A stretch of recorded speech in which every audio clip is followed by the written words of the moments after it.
Bismillahirrahmanirrahim. Semangat pagi. Kesempatan ini kita akan membahas tentang net positive suction head NPSH pada centrifugal pump. Ini bagian dari materi dewatering system series. Baik, kita masuk dulu ke terminologi pompa priming ya. Jadi seperti biasa untuk head sendiri terdiri dari yang namanya static head dan friction loss gitu ya.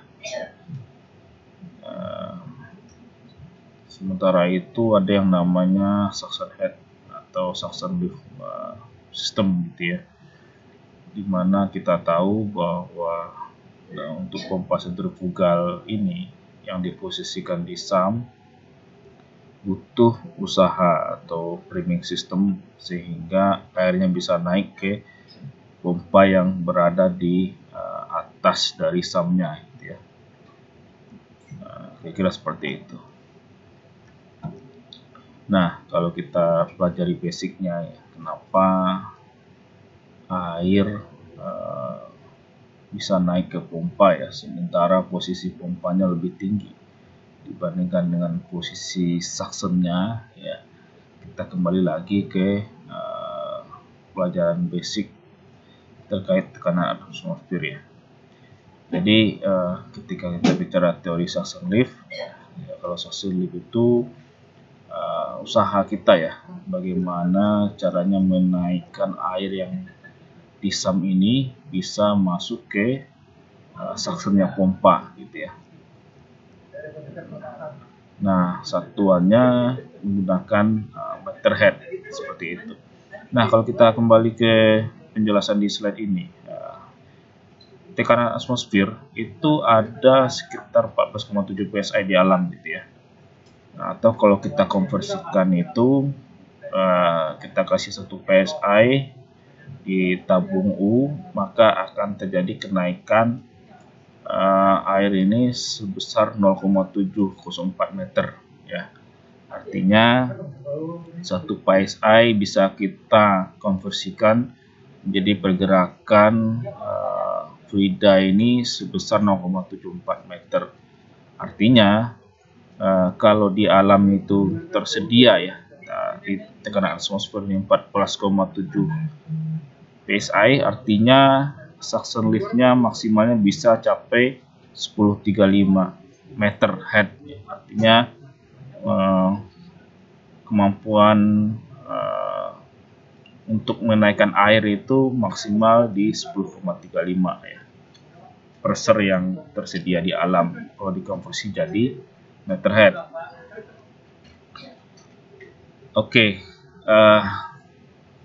Nah, kira-kira simulasinya seperti ini ya, Bapak-bapak. Ketika pompa beroperasi ya, menggunakan vakum system ya, udara yang ada di suction ini, di suctionnya pompa itu dikeluarkan dengan metode vakum gitu ya. Nah, sehingga dengan bantuan tekanan 14,7 psi yang ada di alam tadi bisa mendorong air masuk ke titik tengah dari impeller seperti itu ya. Kenapa air bisa naik? Karena ada perbedaan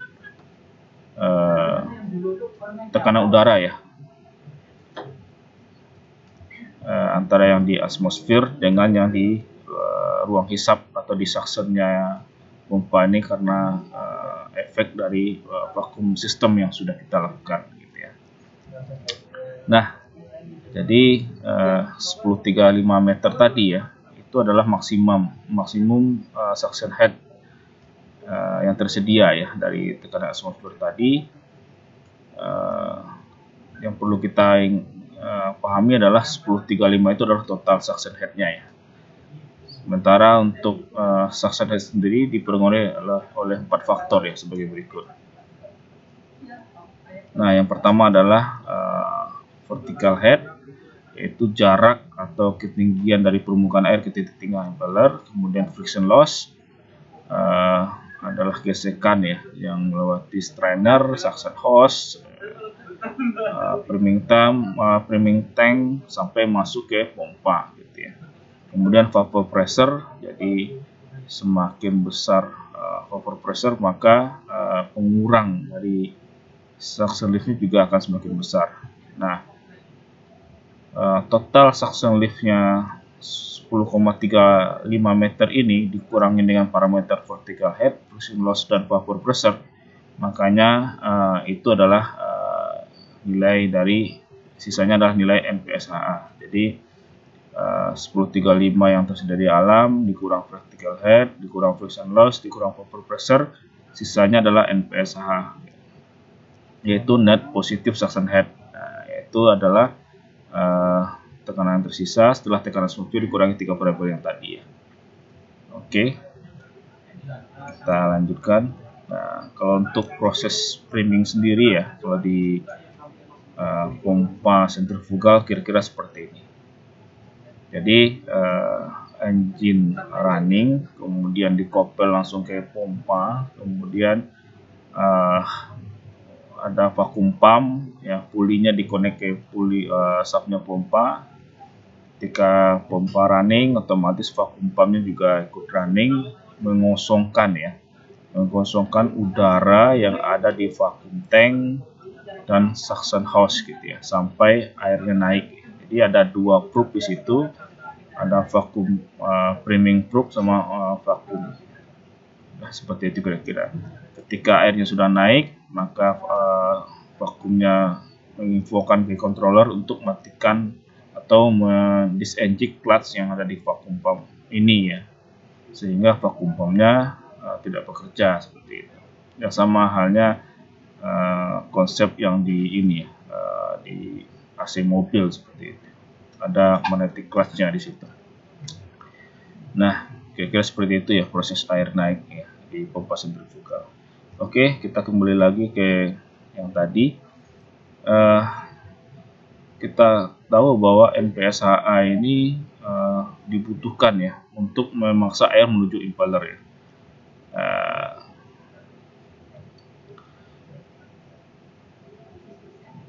Semakin tinggi laju aliran ya, semakin tinggi laju aliran yang masuk ke pompa, semakin tinggi tekanan yang harus yang dibutuhkan untuk memaksa air menuju impeller. Ya, semakin tinggi pump speed atau putaran pompa, ya, sehingga memerlukan pressure yang dibutuhkan itu juga semakin besar untuk memaksa air masuk ke sudu-sudu impellernya seperti itu. Mungkin inilah jadi alasan kenapa ketika pompa di running dengan high RPM ya, misalkan 1450 RPM up gitu, itu ada fenomena yang namanya kavitasi gitu ya. Mungkin nanti di belakang akan kita bahas. Oke, jadi sederhananya adalah NPSHA ini merupakan sisa dari pengurangan pressure atmosfer 14,7 dikurang dengan vertical head ya, jarak antara permukaan SAM ke titik tengah impeller dikurang dengan friction loss ya, rugi-rugi aliran dari strainer maupun suction hose, kemudian dari vapor pressure. Seperti itu kira-kira.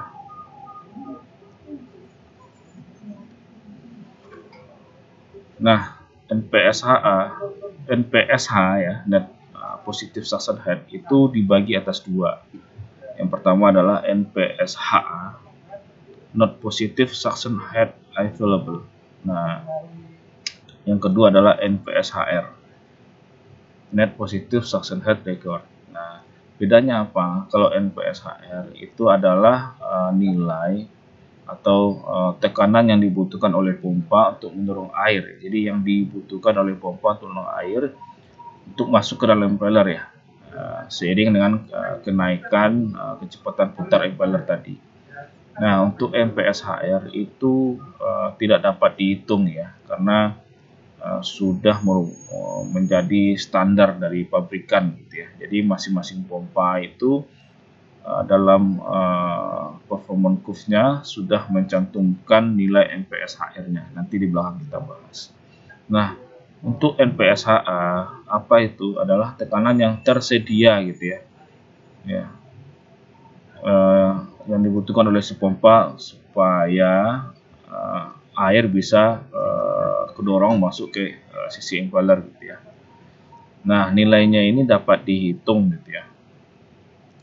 Boleh kita jelaskan bahwa nilai MPSHA ini merupakan selisih atau pengurangan dari 14,7 PSI tadi ya, atau 1035 meter head tadi dikurang dengan vertical head, friction loss, dan vapor pressure ya.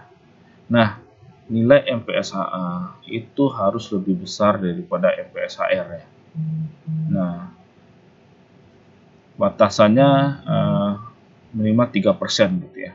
Jika kurang dari 3% atau MPSHA lebih kecil dibandingkan dengan MPSHR ya, artinya kemampuan pressure yang tersedia ya untuk mendorong air masuk ke sisi impeller itu tidak sesuai dengan yang dibutuhkan oleh si pompa gitu ya, sesuai dengan spek pompa tersebut. Bisa saja dikarenakan oleh pump speednya ketinggian gitu ya, atau terlalu tinggi.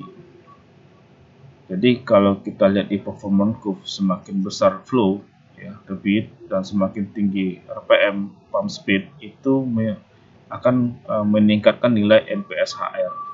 Sedangkan untuk NPSHA sepanjang vertical lift-nya ini sama, friction loss-nya sama, vapor pressure-nya sama, maka itu cenderung konstan seperti itu. Sehingga ketika kita naikin RPM dan debit, MPSHR-nya tambah besar, sementara MPSHA-nya cenderung konstan sih. Akibatnya nilai MPSHR ini pada satu titik tertentu ya akan lebih besar dibanding dengan MPSHA gitu ya. Nah, kenapa NPSHA itu harus lebih besar dari MPSHR ya? Minimal 3% ya, NPSHA lebih besar dibandingkan dengan MPSHR. Dan apa korelasinya dengan kapitasi gitu ya. Nah, coba kita berhitung nih pada contoh 1, suction lift-nya 5 meter ya. Di example 2 5 meter sama, hose-nya sama ya, 6 meter sepanjang 9 meter, diameternya 6 inci sepanjang 9 meter. Nah, yang di example 3 itu 6 inci tapi 50 meter ya, dengan flow example 1 70 liter air dingin, example 2 70 liter air temperatur 60 Celcius, example 3 70 liter. Jadi yang example 2 itu variasi terhadap vapor pressure-nya nanti ya. Yang example 3 variasi terhadap suction-nya ya, seperti itu. Oke, NPSHA ya seperti yang tadi dijelaskan adalah tersedianya pressure ya yang dibutuhkan untuk mendorong air bisa masuk ke susu impeller pada proses priming. Nah, atmospheric pressure 1035 tadi ya, dikurang dengan vertical lift, kurang friction loss ya, ini adalah nilai dari friction loss 6 inci sepanjang 9 meter ini. Kemudian vapor pressure-nya kalau dingin itu 0,22 meter ya, setara dengan 0,22 meter, sehingga NPSHA kita 3,88 meter ya.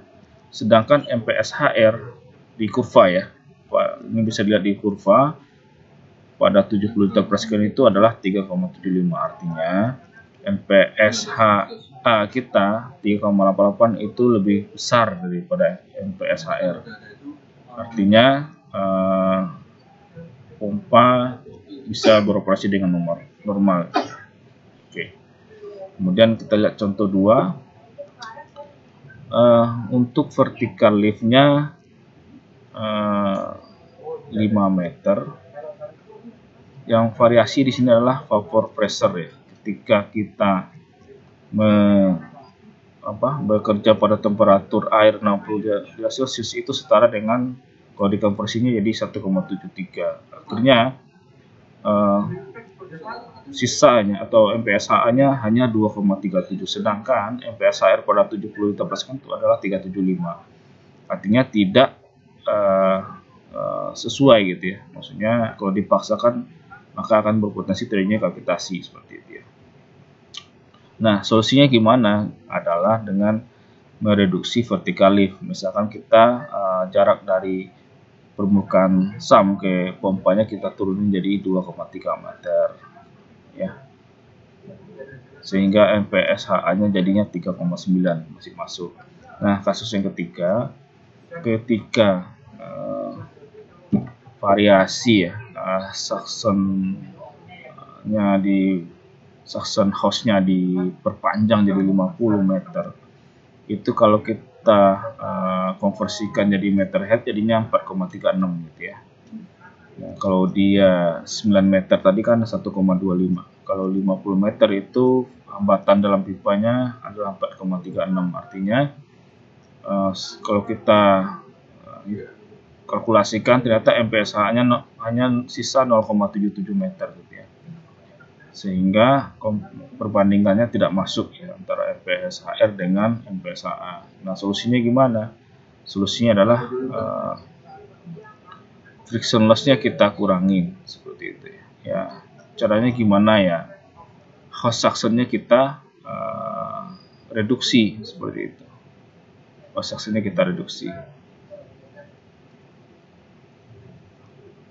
Kalau di sini dikurangin gitu ya bahasanya, atau pakai double suction line gitu sehingga frictionnya bisa kita reduksi seperti itu. Nah, seperti itulah kira-kira cara menghitung MPSHA dibandingkan dengan MPSHR yang ada di performance curve. Jadi yang dalam penentuan MPSHR ini kita harus mengacu dulu ke dot point-nya mau di berapa liter per second gitu posisinya di kurva seperti itu ya. Nah, kira-kira seperti ini Pak.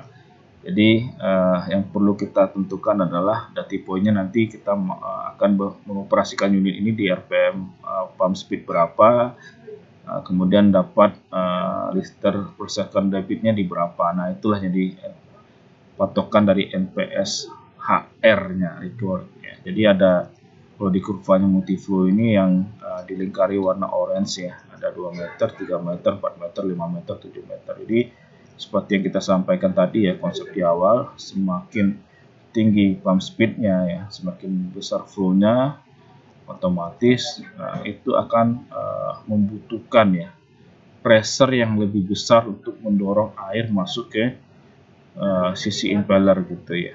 Itu alasannya kenapa semakin ke kanan itu debitnya semakin besar, MPSHR-nya juga semakin besar. Nah, kalau seperti itu kira-kira ya gambarannya. Nah, dampaknya apa? Jadi ketika pompa dioperasikan pada high RPM gitu ya, pada pump speed yang tinggi dan debit yang besar, otomatis jumlah flow rate-nya akan lebih besar. Jika tidak diimbangin dengan air yang masuk ya, maka terjadi fenomena yang namanya kavitasi seperti itu. Nah, kita untuk menjelaskan ini kita coba lihat ya prinsip kerja dari centrifugal pump tadi ya. Centrifugal pumps are the most preferred pumping devices in the hydraulic world. In this video, we will have a conceptual overview of working of centrifugal pumps. At the heart of the system lies the impeller. It has got a series of curved vanes fitted inside shroud plates. The impeller... Jadi kalau kita bicara pompa sentrifugal radially out. Since rotational mechanical energy is transferred to the fluid, at discharge sides of impeller, both pressure and kinetic energy of water will rise. At suction side, water is getting displaced, so a negative pressure will be induced at I. Such low pressure helps in sucking fresh water stream into the system again, and this process continues. This is the reason why priming is important for centrifugal pumps. If no water is present initially, the negative pressure developed by rotating air at eye of impeller will be negligibly small to suck fresh stream of water. Impeller is fitted inside a casing. So the water moving out will be collected inside it and will move in the same direction of rotation of impeller to the discharge nozzle. Sehingga semakin tinggi putaran pompa ya, pump speed, maka terjadi kenaikan discharge pressure. Here you can note one specialty of casing. Di sisi lain, tekanan yang dibutuhkan oleh pompa it has got increasing area along the flow direction. Juga meningkat. Such increasing area will help in accommodating newly added water stream and will also help in reducing exit flow velocity. Reduction in flow velocity will result in increase in static pressure, which is required to overcome resistance of pumping system. Here you can see more details of vanes inside impeller. They are backward curved vanes with state-of-the-art eye configuration. Nah, apa itu korelasi RPSH terhadap kapitasi pompa ya? Seperti kita jelaskan tadi ya, kalau kapitasi ini kan terbentuk akibat gelembung-gelembung ya, uap dalam cairan atau fluida ya, di mana tekanan fluida itu naik sepanjang sudut impeller tadi ya, seperti yang dijelaskan oleh simulasi video tadi. Jadi yang uniknya adalah ketika terjadi perubahan pressure ya, pressure ngedrop, maka ketika pressure-nya drop, temperaturnya akan naik gitu ya. Makanya air itu bisa berubah fase ya, dari liquid ke vapor ya, atau uap, seperti yang dijelaskan tadi ya. Ada penurunan pressure atau drop pressure yang cukup tinggi sehingga temperaturnya naik seperti itu ya. Jadi kalau kita lihat simulasi ini, P lokal sama P vapor atau gas itu gelembung cenderung akan mengembang ya. Jika P lokal sama dengan V vapor ya, local pressure mulai naik, gelembung akan berhenti mengembang. Jadi intinya gimana caranya kita mengkondisikan pressure lokal ini ya, seperti itu. Jadi kalau dilihat di gambar ini, garis vertikal tebal adalah sebelah kiri menunjukkan besarnya tekanan atau pressure ya. Ini pressure, kemudian ini adalah temperatur. Ya, garis putus-putus ini adalah isobaric line ya. Isobaric line yang atas ini. Jadi perubahan fase itu disebabkan oleh dua hal ya. Yang pertama adalah pressure dan temperatur ya. Seperti itu. Kemudian dikarenakan variabel tekanan dan temperatur ini dimulai kondisi serta metode operasional pada pompa sentrifugal ya, memicu terbentuknya gelembung. Dan gelembung-gelembung tadi itu akan berubah wujud menjadi cair ya, karena variabel tekanan dan temperatur seperti yang dijelaskan pada grafik. Nah, kemudian kita lanjut. Nah, kira-kira seperti ini Pak. Jadi ya, penyebab kapitasi itu sebenarnya ada beberapa hal sih, tapi yang di sini kita sebutkan 3 saja, yaitu jarak dari standar dan permukaan terlalu kecil, permukaan air terlalu kecil ya, karena asamnya surut, muncul yang namanya pusaran air. Pump speednya tidak sesuai dengan rasio fluida, maksudnya adalah keluaran yang di outlet itu lebih besar ya, karena terkutip ya, secara hitung-hitungan dari fluida yang masuk gitu ya. Indikasinya adalah vakum pumpnya akan bekerja terus gitu ya. Kemudian dari kebutuhan pada inlet pump ya. Nah, dampaknya adalah timbul namanya lubang-lubang pada pump impeller karena kapitasi atau impeller volute juga seperti itu ya. Penurunan performance pompa ditanding dengan debit yang low dan head pompa akan drop atau kita sebut dengan fenomena breakaway gitu ya. Timbulnya suara mertak ya, seperti kerikil itu, dan cenderung adanya vibrasi yang berlebih gitu ya. Kemudian pastinya force-nya akan besar seperti itu. Nah, gambar di kanan bawah ini menunjukkan contoh gravitasi ya pada sisi front door. Kira-kira seperti itu. Kurang lebih mohon maaf. Assalamualaikum warahmatullahi wabarakatuh. Semangat pagi.